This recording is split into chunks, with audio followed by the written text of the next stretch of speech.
ನೋಡಿ, ರಮೇಶ್ ಸಾಹೇಬರು ಹಿರಿಯರಿದ್ದಾರೆ.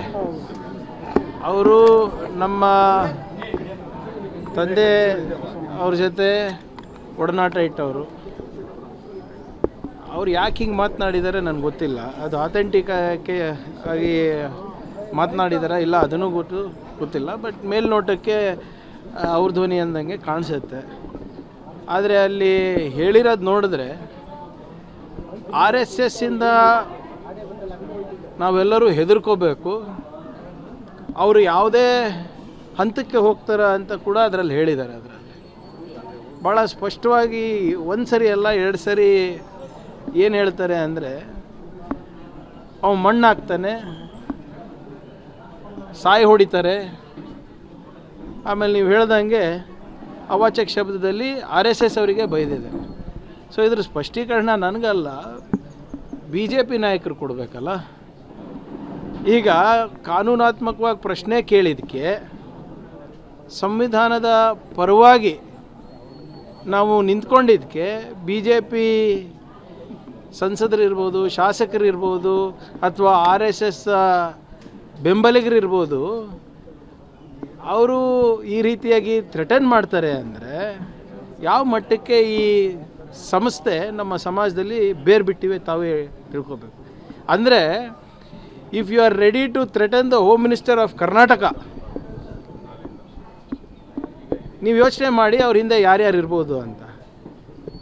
ಆಮೇಲೆ ಇದಕ್ಕೆ ನಾವು ಹೋಮ್ ಮಿನಿಸ್ಟರ್ ಇರಲಾರ್ದಾಗೆ ಹೆದರಿಲ್ಲ, ಇವಾಗೇನಕ್ಕೆ ಹೆದರ್ಬೇಕು ನಾನು?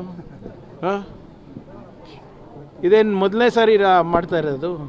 ಹೋದ ಬಾರಿ ಕೂಡ ಇವರು ನಾನು ಯಾವುದೋ ಒಂದು ವಿಚಾರಕ್ಕೆ ನಾನು ಸವಾಲೆತ್ತಿದಾಗ ಇದೇ ವಿರೋಧ ಪಕ್ಷದ ನಾಯಕರು ಮತ್ತು BJP ಅಧ್ಯಕ್ಷರು ಇದೆಲ್ಲನೂ ಕೂಡ ಅವರು ಪಬ್ಲಿಸಿಟಿಗೆ ಮಾಡ್ತಾಯಿದ್ದಾರೆ ಅಂತ ಹೇಳಿದ್ರು. ಅದಕ್ಕೆ ನಾನೇ ವಿಡಿಯೋ ಮಾಡಿದೆ. ಪಾಪ ಅವನು ಅರೆಸ್ಟ್ ಆದ, ಆ ಹುಡುಗ ಯಾರದು ನನಗೆ ಬೆದರಿಕೆ ಹಾಕಿದ್ದ ಅರೆಸ್ಟ್ ಆದ. ಈ RSSನವರು BJPನವರು ಪಾಪ ಅವನಿಗೆ ಒಂದು ಲಾಯರ್ ಕೂಡ ಕೊಟ್ಟಿಲ್ಲ, ಗೊತ್ತಾ ನಿಮಗೆ? ಆ ಬೆದರಿಕೆ ಹಾಕಿದವನು ಅವರ ತಾಯಿ ನನಗೆ ಫೋನ್ ಮಾಡಿ ಹಿಂಗೆ ಆಗ್ತಾಯಿದೆ ಸರ್ ಬಿಟ್ಬಿಡಿ ಅಂದಮೇಲೆ ನಾನು ಸುಮ್ಮನಾದೆ. ನಾನು ಇಲ್ಲದ್ರೆ I would have taken it to logical end. ಒಂದು ತಾಯಿಯ ಕಣ್ಣೀರಿನ ಕತೆ ಕೇಳಿಬಿಟ್ಟು ನಾನು ಅವನಿಗೆ ಸುಮ್ಮನೆ ಬಿಟ್ಟೆ. ಇಲ್ಲದ್ರೆ I would have legally I would have pursued the matter. ಆದರೆ ಯಾರಿವತ್ತು BJP ಪರವಾಗಿ ನಿಲ್ತಾ ಇದ್ದಾರೆ, RSS ಪರವಾಗಿ ನಿಲ್ತಾ ಇದ್ದಾರೆ, ಅವ್ರು ಯಾವಾಗ ಜೈಲಿಗೆ ಹೋಗ್ತಾರೆ ಇವರು ಕೈ ಬಿಡ್ತಾ ಇದ್ದಾರೆ. ಒಂದು ಲಾಯರ್ ಕೂಡ ಕೊಟ್ಟಿಲ್ಲ, ಅಥವಾ ಹೋಗಿ ನೀನು ಹೆಂಗಿದ್ಯಪ್ಪ ಯಾಕೆ ಹಿಂಗೆ ಮಾಡಿದ್ಯಾ ಅಂತಲೂ ಕೇಳಿಲ್ಲ ಯಾರು. ಸೊ ಇದೇನು ಹೊಸದಲ್ಲ, ನನಗಿರ್ಬೋದು, ಖರ್ಗೆ ಸಾಹೇಬ್ರಿಗಿರ್ಬೋದು ಬರ್ತಾನೆ ಇದೆ ಅಲ್ಲ. ನಾವು ಯಾವುದಕ್ಕೂ ಇದಕ್ಕೆ ಯಾರೂ ಅಂಜೋರಲ್ಲ ನಾವು. ಯಾರು ಹೇಳಿದ್ದು ಲಾಸ್ಟ್ ಅಂತ? ನಾನು ಮೊನ್ನೆಯಿಂದನೂ ನಿನ್ನೆನೂ ನಮ್ಮ ಮಾಧ್ಯಮ ಸ್ನೇಹಿತರಿದೆ ಕೇಳಿದೆ. ಕೊಟ್ಟು ಈಗ 1 ವಾರ ಆಗಿದೆ ಸರ್. 100 ವರ್ಷದ ಇತಿಹಾಸದ ದೇಶಭಕ್ತರಿದ್ದಾರೆ ಇವರೆಲ್ಲರೂ. ಎಲ್ಲೋ ಇಟ್ಟಿರ್ತಾರೆ, ನಾಗ್ಪುರ್ನಲ್ಲೇ ಇಟ್ಟಿರ್ತಾರೋ, ಕೇಶವ ಕೃಪಾನಲ್ಲಿ ಇಟ್ಟಿರ್ತಾರೋ, ಯಾವುದೋ ಸರ್ಸಂಚಾಲಕ ಮನೆಯಲ್ಲಿ ಇಟ್ಟಿರ್ತಾರೋ, ತರ್ತಾರಲ್ಲ ಇವತ್ತಿಲ್ಲ ನಾಳೆ ದಾಖಲೆಗಳು ತರ್ತಾರೆ. ಯಾಕೆ ಅಷ್ಟಾತ? ಸ್ವಲ್ಪ ಟೈಮ್ ಕೊಡಿ. ಇಲ್ಲ ಅಂದರೆ ಸೃಷ್ಟಿ ಮಾಡಿಸ್ಬೇಕಲ್ಲ. ಕಾನೂನಿದೆ ಅಲ್ರಿ. ಕೊಡಲೇ ಇಲ್ಲ ಅಂದರೆ ನಿಮಗೊಂದು ಕಾನೂನು ನಮಗೊಂದು ಕಾನೂನಾ, ಅಥವಾ ಅವ್ರಿಗೊಂದು ಕಾನೂನಾ?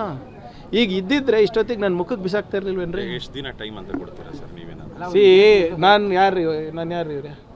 ಹೋಮ್ ಮಿನಿಸ್ಟರ್ ಅಲ್ವಾ? ನನ್ನ ಕೆಲಸ ಏನು? ತಾಳ್ಮೆಯಿಂದ ಇರೋದು. Attacking is not the first thing they teach police.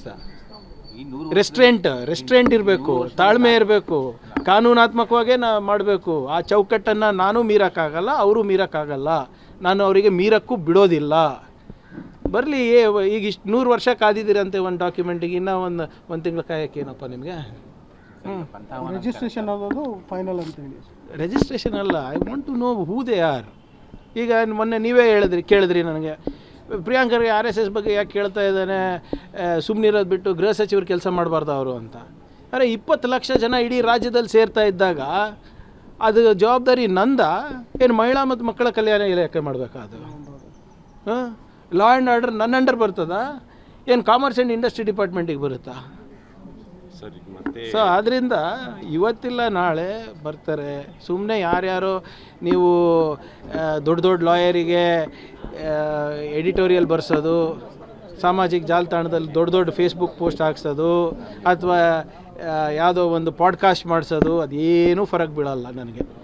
ಅಥವಾ ನೀವು ಹೇಳಿಬಿಡಿ ಅಧಿಕೃತವಾಗಿ ಇವರು ನಮಗೆ ಲೀಗಲ್ ರೆಪ್ರೆಸೆಂಟೇಷನ್ ಮಾಡ್ತಾ ಇದ್ದಾರೆ, ಇವ್ರ ಜೊತೆ ಚರ್ಚೆ ಮಾಡಿ ಅಂದರೆ ನಾನು ನಮ್ಮ ಲೀಗಲ್ ಟೀಮ್ ಅವ್ರಿಗೆ ಕಳಿಸ್ತೀನಿ. ರಮೇಶ್ ಜಿಗಣಿ ಸರ್ ಆಡಿಯೋದಲ್ಲಿ ಇನ್ನೊಂದು ಮಾತು ಹೇಳಿದ್ದಾರೆ, ದಲಿತರಿಗೆ ಏನಕ್ಕೆ RSS ಅದು ಅವ್ರ ಮೆಂಟಾಲಿಟಿ ಅಪ್ಪ, ಚತುರ್ವರ್ಣ ಮನುಸ್ಮೃತಿ. ನಾನು ಅವತ್ತಿಂದನೇ ಹೇಳ್ತಾ ಇದ್ದೀನಲ್ಲ, ಈ RSS ಅವ್ರ ಇತಿಹಾಸ ಏನು ಅಂದರೆ ಸಂವಿಧಾನವನ್ನು ತಿರಸ್ಕರಿಸಿ ಮನುಸ್ಮೃತಿರೇ ನಮ್ಮ ಸಂವಿಧಾನ ಆಗಬೇಕಂದ್ಬಿಟ್ಟು ಒಂದಲ್ಲ 10 ಅಲ್ಲ 150 ಬಾರಿ ರಾಮ್ಲೀಲಾ ಮೈದಾನದಲ್ಲಿ ಪ್ರತಿಭಟನೆ ಮಾಡಿದವರು.